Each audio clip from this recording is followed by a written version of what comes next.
Hey guys, I wrote this tonight and I wanted to share it with you.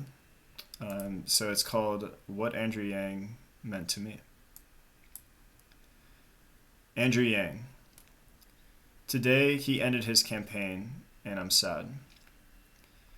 But surprisingly, I'm not as sad as I would have expected. What I feel most strongly is an overwhelming gratitude for who he is and what he's done. I want to share with you what this campaign has meant to me. I first heard about Yang a little over a year ago through Sam Harris' podcast, Making Sense. I had been a proponent of universal basic income since college, so I liked Yang right away. But I wasn't in love with him, per se. I just thought he had a level head and some interesting ideas. He didn't sound presidential, necessarily, but he felt like a normal, down-to-earth human being. That podcast marinated a while in my brain, and a few weeks later, for some reason, I decided to listen to it again. This time was different. This time I was convinced.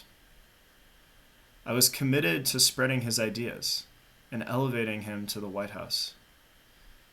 His clarity of thought, being so data-driven and focused on the true root cause of our problems, is something I've yet to see to the same depth in anyone else in politics.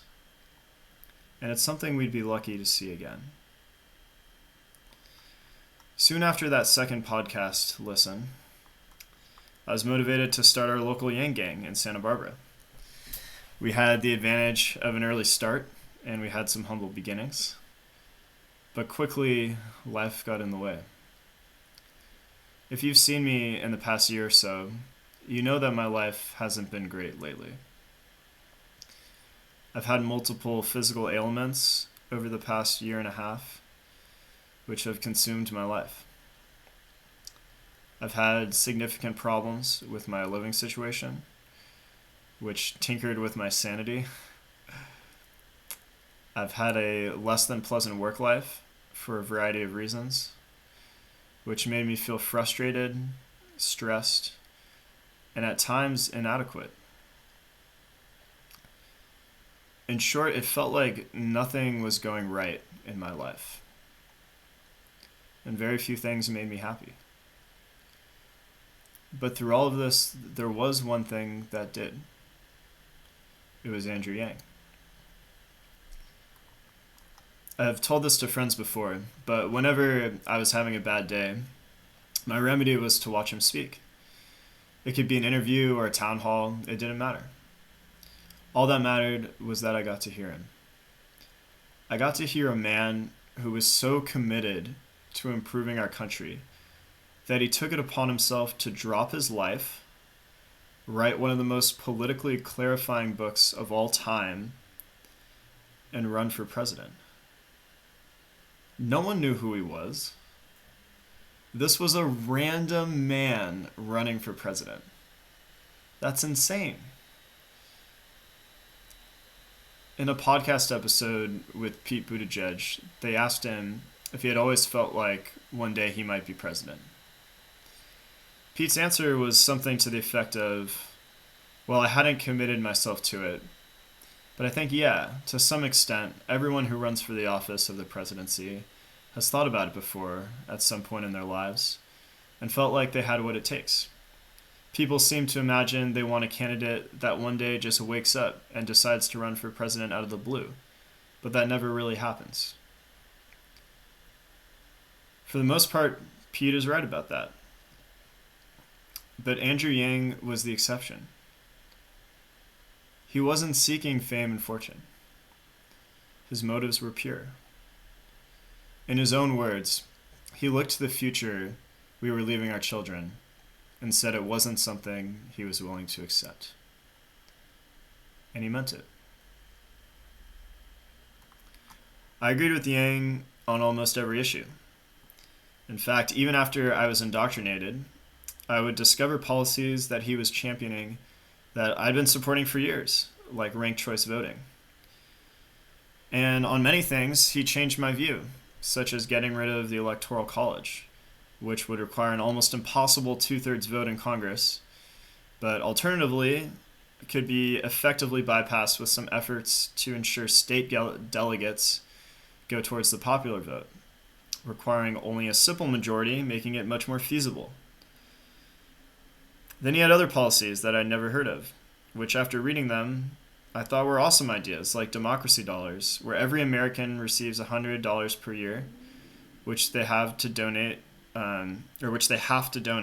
to the political organization of their choice, which would equalize people's voices in politics and get more Americans politically engaged, since currently only 5% of Americans donate to political campaigns. Yang's brilliance in his thinking is that he's able to understand problems deeply, and he's open-minded about the best answers. That's what happens when you're data-driven. That's how he landed on so many great solutions, and that's why I've never stopped saying he's the man with the best ideas. It's because he is. When you think in an open-minded, data-driven, clear manner, and have conversations with smart people around you, you land on good ideas. Good ideas were the center of his campaign, but what most stands out to me about Andrew Yang is his character. He's simply delightful. The first time we had a Yang cast, which was an early organizer video call, essentially, I couldn't stop laughing at how funny he was. I literally said, this guy could be a stand-up comedian. And when you watch him in casual interviews, you'll hear him giggling and cracking jokes, and it's infectious. But underneath his humor is an ability to treat people as fellow humans, worthy of the utmost respect, praise, and engagement. He could talk to anyone about anything. For example, he had a perfectly civil and fruitful conversation with Ben Shapiro, who most Democratic politicians would avoid like the plague. But when you care about people, and you recognize that we all have opinions based on our prior experience and the state of our brain in this moment, you can look past serious disagreements and still have fun, and still convey your ideas, and still connect to other people.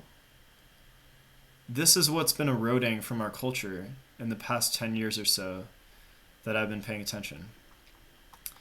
And Andrew Yang was simply the best at speaking in a manner that unified people and made them feel heard. Just look at how he spoke to his staff. He would joke that they spoil him in the car with snacks, that they were so great at XYZ, and they'd laugh and smile. When he called supporters to thank them for small donations, he'd start with an empathetic, "Thank you, thank you, thank you. You're the reason this campaign is gaining traction." And it was so clear the purity of his gratitude. There aren't a lot of people that I look to and think, wow, that guy is just better than me in every regard. Andrew Yang is. That much I know. The joy that he's given me, as well as the Yang Gang collectively, is something that can't be repaid. Being able to finish a lousy day with some laughs and a change in spirit can't be repaid. But it can be paid forward. And that's where we go from here. Not left, not right, but forward. Thank you, Andrew Yang, for all that you've done. It's meant so much to me.